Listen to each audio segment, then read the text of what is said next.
Hello, movie lovers. I'm Adam. This is Does It Hold Up? And every single Friday, we go back in time to rework the Academy Awards. We've already done the years 2000 to 2004, so this week we're headed back to 2005 to make a few changes. Because there are always movies that should have won certain categories that just didn't. And I think that's a shame. So we go back and I tell you the choices I would have made if I was in charge of giving out the awards. We don't do the entire show because that would take an incredibly long time. We just do 8 of the biggest awards.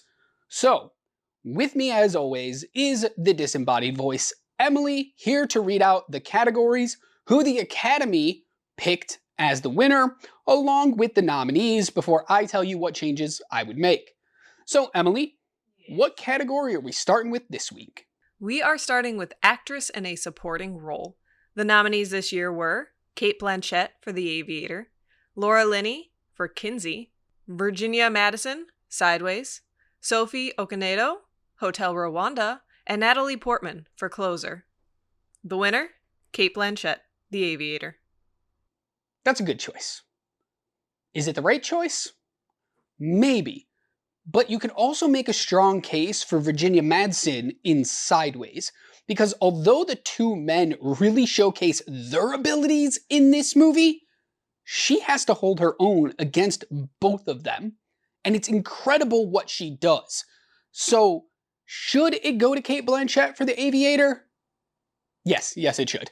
I was just pulling your leg there. I would give it to Virginia Madsen as my runner-up, but I'm going to keep it here with Cate Blanchett for The Aviator because she was just spectacular in this movie. She's good all the time, but here she stepped it up a little bit more than she normally does, so we're going to keep it with Cate Blanchett for The Aviator. Moving on to actor in a supporting role, we have Alan Alda for The Aviator, Thomas Hayden Church, Sideways, Jamie Foxx, Collateral, Morgan Freeman, $1 Million Baby, and Clive Owen, Closer. The winner, Morgan Freeman, $1 Million Baby. Morgan Freeman is a legend. He probably deserves all of the awards, just not this one. I'm giving it to somebody else because in Sideways, Thomas Hayden Church is a revelation. He's always been a good actor, but he's never really had a chance to shine, to showcase what he really is all about. He usually got stuck in more comedic roles or more dumbed down roles, secondary people. Here, he holds his own against what I consider to be one of the greatest actors of my generation in Paul Giamatti, and he does a fantastic job with it. He is mesmerizing in this role. So as much as I love Morgan Freeman, I have to take it away from him because I'm giving it to Thomas Hayden Church for Sideways. Actress in a leading role. The nominees were Annette Bening, being Julia, Catalina Sandino Moreno for Maria Full of Grace, Imelda Staunton for Vera Drake, Hilary Swank, $1 Million Baby, and Kate Winslet for Eternal Sunshine of the Spotless Mind. The winner, Hilary Swank, $1 Million Baby. Hilary Swank, amazing actress.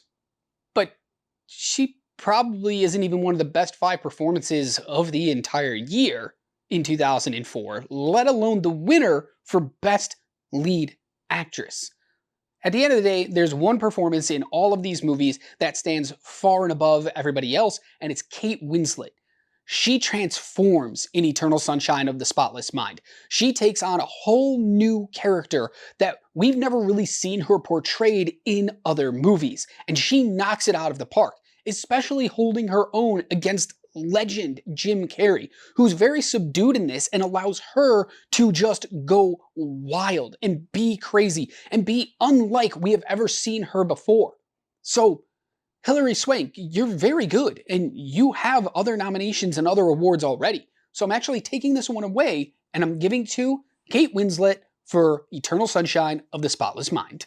Actor in a leading role. The nominees were Don Cheadle for Hotel Rwanda, Johnny Depp, Finding Neverland, Leonardo DiCaprio, The Aviator, Clint Eastwood, $1 Million Baby, and Jamie Foxx for Ray. The winner, Jamie Foxx, Ray. Sure. It's a good performance. Jamie Foxx is good as Ray, but he's not great. He's not amazing. Clint Eastwood is good in Million Dollar Baby. Leonardo DiCaprio is good in The Aviator. Johnny Depp is good in Finding Neverland. But I wouldn't use anything above good to describe any of these performances.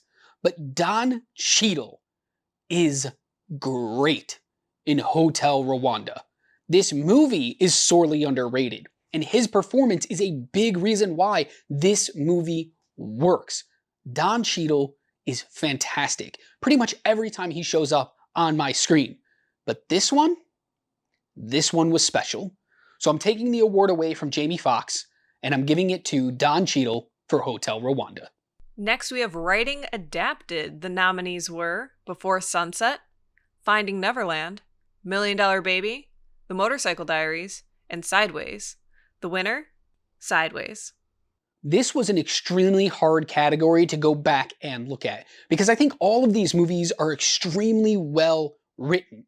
So I'm very curious what other people think. In this category specifically, please let me know in the comments below which movie you would have given the award to. I'm going to keep it with Sideways, but there is a strong case that could be made for every single one of these. And if you said, hey, you wanna know what? I'm gonna give it to Million Dollar Baby, I'd probably agree with you. This is the hardest category of this Academy Award. So that's why I can't find a way to make this change. So I'm going to keep it with Sideways, but let me know in the comments below which one you would prefer to give it to. Writing Original. The nominees were The Aviator, Eternal Sunshine of the Spotless Mind, Hotel Rwanda, The Incredibles, and Vera Drake. The winner? Eternal Sunshine of the Spotless Mind. Woo! Academy, you got this one right. It should be Eternal Sunshine of the Spotless Mind. It is such a unique and creative movie that, although super complex, the script does it in such an innocent and relatable way that all the craziness that's happening, you still understand what story is being told. And the actors get wonderful dialogue to say. The pacing of the movie, the way the story unfolds is absolutely incredible. This is one of the best movies of 2004. So the fact that it can win an award, I'm good with it. Eternal Sunshine of the Spotless Mind, Best Writing Original. Best Directing. The nominees were Clint Eastwood for Million Dollar Baby, Taylor Hackford for Ray, Mike Leigh for Vera Drake, Alexander Payne, Sideways, and Martin Scorsese, The Aviator. The winner? Clint Eastwood, Million Dollar Baby. This happened a few episodes ago. Martin Scorsese was nominated again, and I wanted to give it to him, but I was like, is this Scorsese's best movie? When does he actually get this award? And it's sad to say he's not getting it here either. Sorry. I want to give him an award. He should have so many Academy Awards.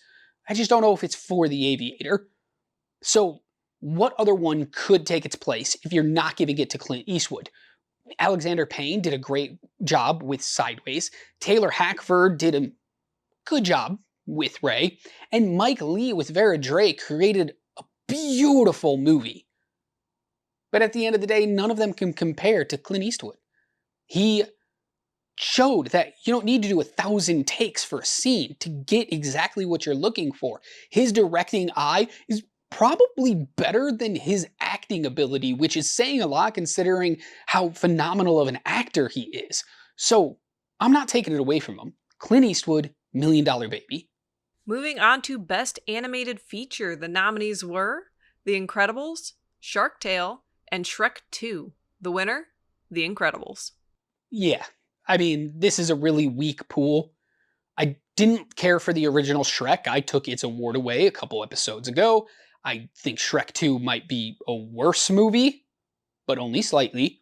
And the Shark Tale was thrown in here because, like, it had some big names in it. Will Smith was the lead. Angelina Jolie was a voice. Like, fine, give it a nomination. But we all know the award is The Incredibles. It rightfully won. It's a brilliant film. I might not be the biggest fan of it, but I do understand how good it is. So this was the right choice. The Incredibles for Best Animated Feature. And our final award of the evening, as always, is Best Picture. The nominees this year were The Aviator, Finding Neverland, Million Dollar Baby, Ray, and Sideways. The winner, Million Dollar Baby. If you've ever seen Million Dollar Baby, you'll know how incredible of a movie this is. I do think it has quite a few flaws, but with everything else about it being so spectacular, it's really like, who cares about the flaws? Focus on the good stuff, and this movie is incredible. Sideways, absolutely love this movie. Ray, it's fine. It's fine. It could have been better, but it's good. Finding Neverland, fantastic. And The Aviator, whew, a movie that shouldn't have worked, but somehow did.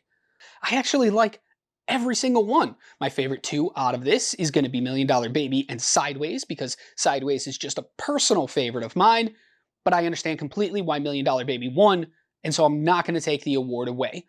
I'm going to keep it with Million Dollar Baby. I do think the Academy got this one right.